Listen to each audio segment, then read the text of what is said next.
Welcome to Donmar TV News Channel. Muling ipinabot ngayon ng Senator Manny Pacquiao ang kanyang todong pasasalamat sa mga kababayan at sa mga fans sa buong mundo na tumangkilik sa kanilang laban kampiyon mula sa Cuba na si Yordenis Ugas. Lubos ding nagpasalamat si Pacman sa pong may kapal dahil daw sa binigay sa kanyang lakas upang lumaban sa taas ng ring. Hindi rin nakalimutan ni Pacquiao na batiin din si Ugas at ang team nito. Bagamat iba naman sanang nais na niyang mangyari sa resulta sa laban kahapon ng linggo. Ipinagmalaki rin ni Pacman na dalhin ang pangalan ng Pilipinas sa ibang bansa at ito naman ay pagmalaki. Muli namang nagsorry si Pacquiao sa pagbabalik daw niya sa Pilipinas ngayong linggo ay wala siyang pasalubong na panalo. Sa kabila nito, ginawa naman daw niya ang lahat laban naman kay Ugas. Samantala, tinanggap naman ni Pacquiao ang napakaraming pagbati sa kabila ng kanyang pagkatalo. Sa kwento naman sa Bombo Radio Philippines, ni samahan ng weightlifting ng Pilipinas President Monico Puentebella, naantig din daw ang damdamin ni Pacquiao sa pag-iyak na mensahe ng tinaguriang Queen of All Media na si Miss Chris Aquino. Ayon kasi kay Chris, hindi kailangan ni Pacquiao na mag-sorry dahil sa ito nga ang nagbigay ng malaking karangalan para sa bansa.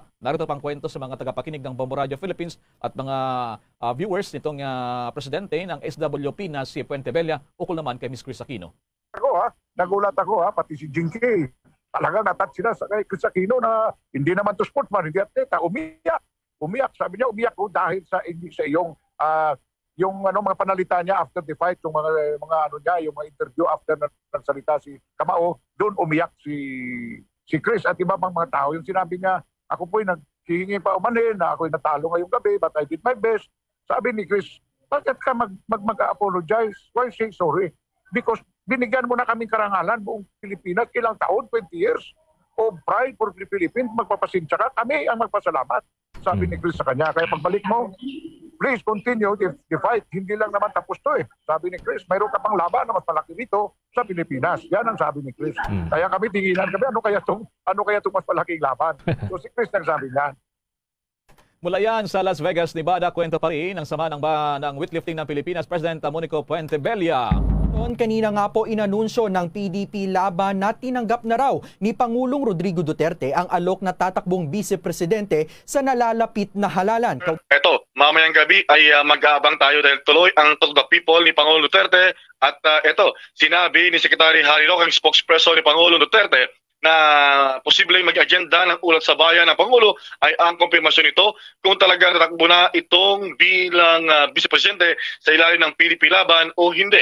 Kinumpirma ni Roque na nagkaroon ng pulong kagabi ang Pangulong Duterte at si PDP laban President Secretary Alfonso Cusi kasama si President Advisor for the Visayas, Michael Dinyo. Yun man, sinabi ni Roque na wala siya sa pulong at hindi niya alam kung ano ang pag-usapan dito. At kanina nga rin ay naglabas ng statement ang PDP laban sa pamamagitan ng Secretary Carlo Nograles, ang siyang tumatayo na PDP Executive Vice President Bombo Dave.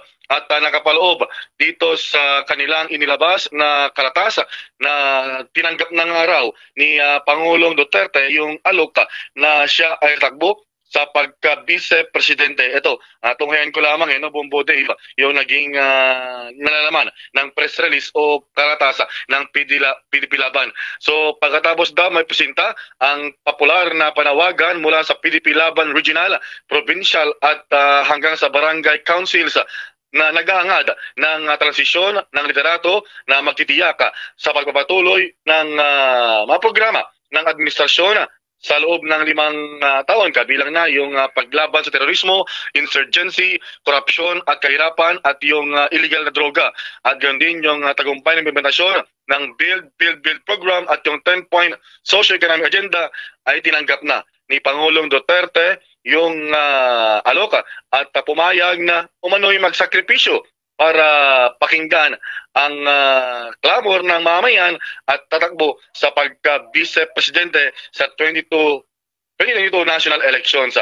At nakapalob din Bombo Dave sa naturang pahayag ni Secretary Carlo Nograles ang ilang mga inisyal na senatorial slate o candidate ng PDP laban. Kabilang dito si Deputy Speaker Rodante Marcoleta, Department of Information and Technology Secretary Gregorio Gringo Honasan na kumbaga nagbabalik sa pagkasenador, Chief President Legal Counsel Salvador Panelo, Department of Transportation Secretary Arthur Tugade at Department of Public Works and Highways Secretary Mark Villar. Yung iba na nauna rin nagpahayag ng interes mula sa hari ng gabinete na tumakbo sa pagkasenador ay hindi pa naman nakasama sa initial lineup ng PDP laban Bombo Dave. At nagbigay na rin ng reaksyon dahil una nga sa resolusyon ng PDP laban ay yung kanilang isinusulong na Bongo Duterte tandem sa dating halalan na Bombo Dave.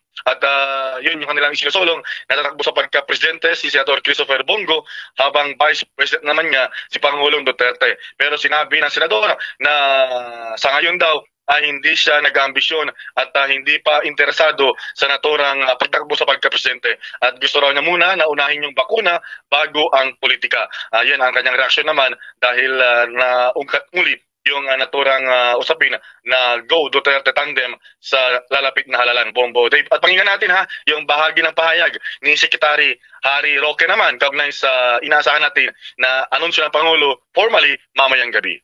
I can only confirm na kagabi ay nagpulong po ang Presidente kasama ang Pangulo ng PDP Laban na si Secretary Cusi, kasama rin din si Presidential Assistant for the Visayas Michael Dino, pero hindi po ako kasama sa pagpupulong. Ang sinamahan ko lang pong pagpupulong ay yung para sa mga Olympians. No? So, I can confirm nag-usap po sila pero I do not have personal knowledge ko ano pong nag-transpire and I will leave it to PDP Laban as a political party to make the proper announcement. Yan ang bahagi ng pahayag ni Secretary Roque. Maintindihan naman natin na Bombo Dave, Bombo Ever dahil si Secretary Roque ay hindi naman miyembro ng PDP Laban bagamat siya ang spokesperson ni Pangulong Duterte. So abangan daw yung magiging formal na announcement din ng PDP Laban sa kanilang National Convention na gagawin sa Setyembre 8 sa San Jose del Monte Convention Center sa Pangpalay proper, San Jose del Monte, Bulacan. Bombo Dave. Yes, Bombo Raymond, gusto ko lamang balikan yung itinatakda kasi ng saligang batas. Ano ba yung nakasaad dito, Bombo Raymond, sa 1987 Constitution pagdating sa muling pagtakbo ng isang presidente pero sa mas mababang posisyon, Bombo Raymond?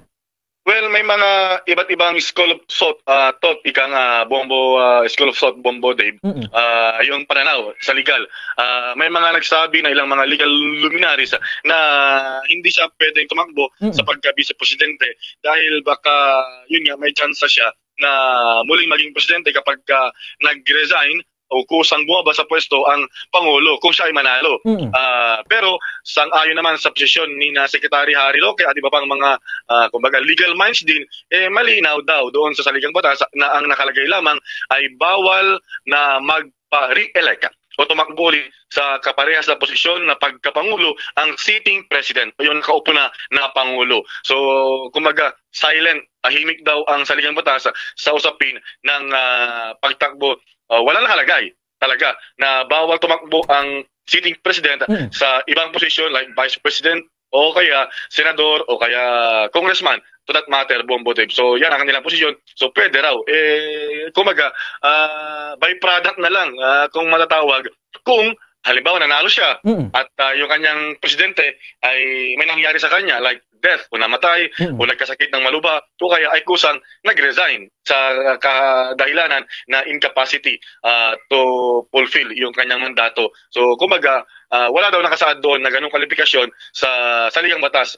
Which is tama naman, wala talaga nakalagay doon sa ating Constitution, Bombo Dave, na ganong premises at pagbabawal na tumakbo ang Pangulo sa pagka-Vice Presidente, Bombo Dave. Bombo Raymond, gusto ko lamang din mag-zero in doon sa salita o sa word na ginamit mismo ng PDP Laban sa kanilang kalatas kanina na sacrifice daw, tila sacrifice kay Pangulong Duterte. Itong posibleng pagtakbo nga sa pagka-Vice Presidente sa halalan sa susunod na taon. Pagkatapos nito, Bombo Raymond, kasi parang medyo pumuto kanina sa social media yung samot-saring reaksyon kung bakit daw sakripisyo talaga ito para sa Pangulong Duterte, Bombo Raymond.